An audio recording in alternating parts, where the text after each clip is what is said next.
Salut à tous, c'est Pang de la chaîne, bienvenue sur cette vidéo qui aujourd'hui va parler d'auto-hypnose et va parler d'un détail qui peut parfois nous sembler anodin et qui néanmoins est beaucoup mis en avant au travers de cette méthode. Ce détail c'est posez-vous confortablement. La plupart du temps, on se dit bon bah je vais me mettre dans un fauteuil, je vais me mettre dans mon lit, je vais éviter de m'allonger, mais il y en a qui s'allongent pour faire leur séance d'auto-hypnose. Et on a souvent l'idée de se dire, bah oui, pour me relâcher, il va falloir que je sois dans quelque chose de confortable. L'auto-hypnose, pour moi, c'est vraiment un outil du quotidien. Ça fait partie de mes routines depuis maintenant des décennies. Et j'ai testé plein de façons de faire. Que ce soit actif, que ce soit passif, que ce soit debout, allongé, assis, etc. etc. J'ai testé des formats courts, des formats longs. J'ai tenté de voir en analytique, j'ai tenté de voir en symptomatique, j'ai tenté de voir en direct, j'ai tenté de voir avec un mot sur une concentration d'un papier ou d'une phrase. J'ai tenté plein de façons de faire de l'auto-hypnose. Je vous laisse trouver vous votre façon de faire. Néanmoins, je veux revenir sur cette idée-là de vous asseoir confortablement, de vous mettre dans une position confortable.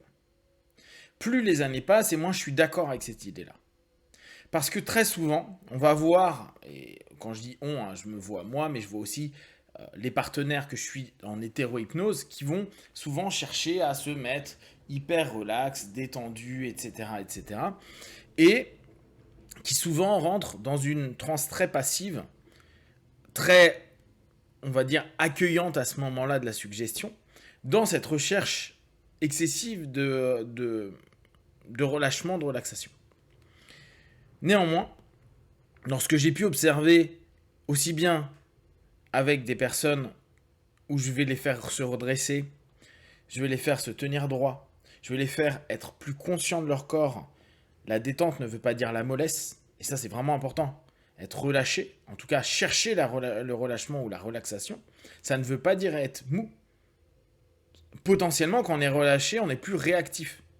Prenez simplement le principe d'un félin, il est relâché.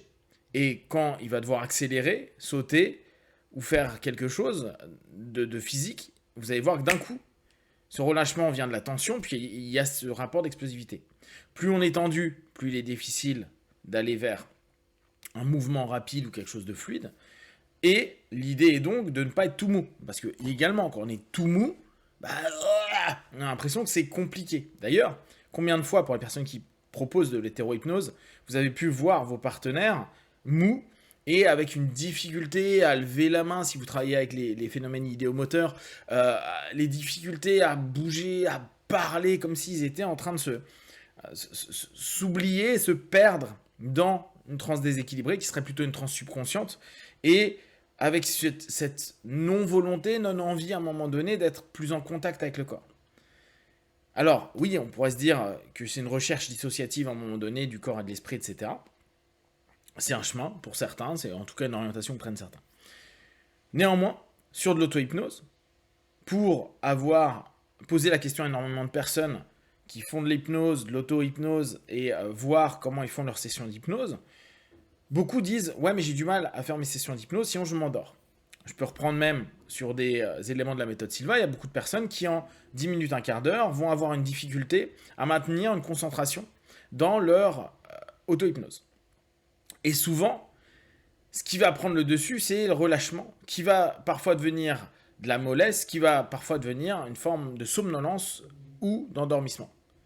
Somnolence ou endormissement n'est absolument pas intéressant pour nous, qui cherchons à rester dans une forme d'attention et d'orientation, de direction de l'esprit avec le corps.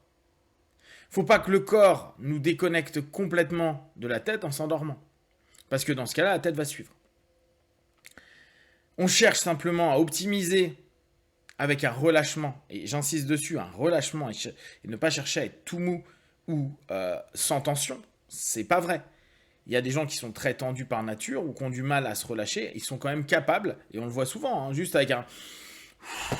On voit qu'ils relâchent un peu. Ça ne veut pas dire qu'ils vont être complètement désarticulés ou autre.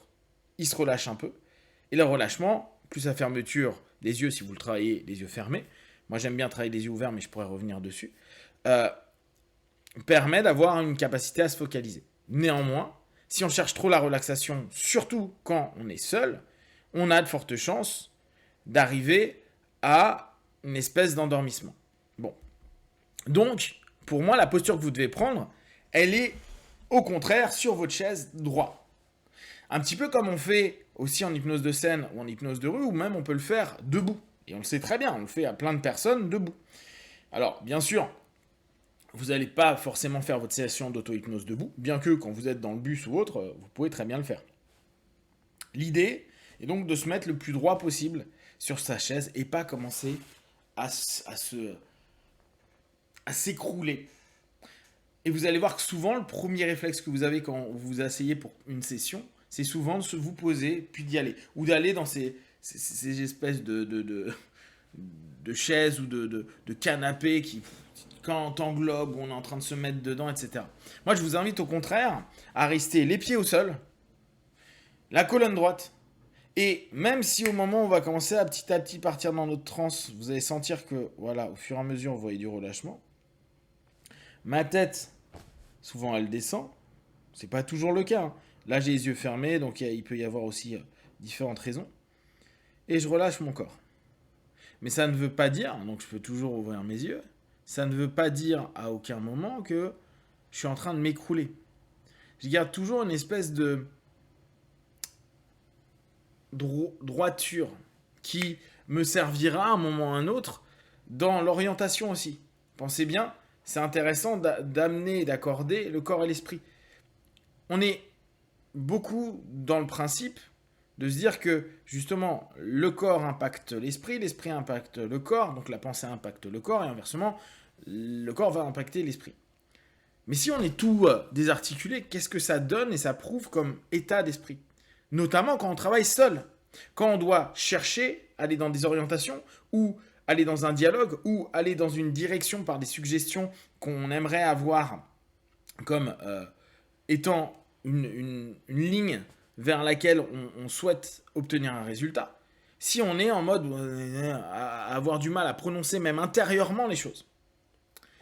Donc, je vous invite vraiment à avoir une posture qui est plus droite, et même en vous relâchant, ne jamais tomber dans cette espèce d'excès, hormis éventuellement si vous partez sur du Secord State, où là, souvent, physiologiquement, mais on n'est plus dans de l'hypnose, on est dans une transe profonde, qui va complètement modifier le rapport corporel. Sinon, le reste du temps, restez sur cette idée-là. Au niveau somnambulique, c'est un dialogue entre le conscient et le subconscient de façon optimisée. Donc, logiquement, vous pouvez très bien, et vous avez toujours conscience de votre corps, et vous pouvez à n'importe quel moment le redresser votre tête si vous commencez à avoir des douleurs à la tête, à la nuque ou autre, bouger, vous gratter, quoi. On le sait, hein, on le dit à tout le monde.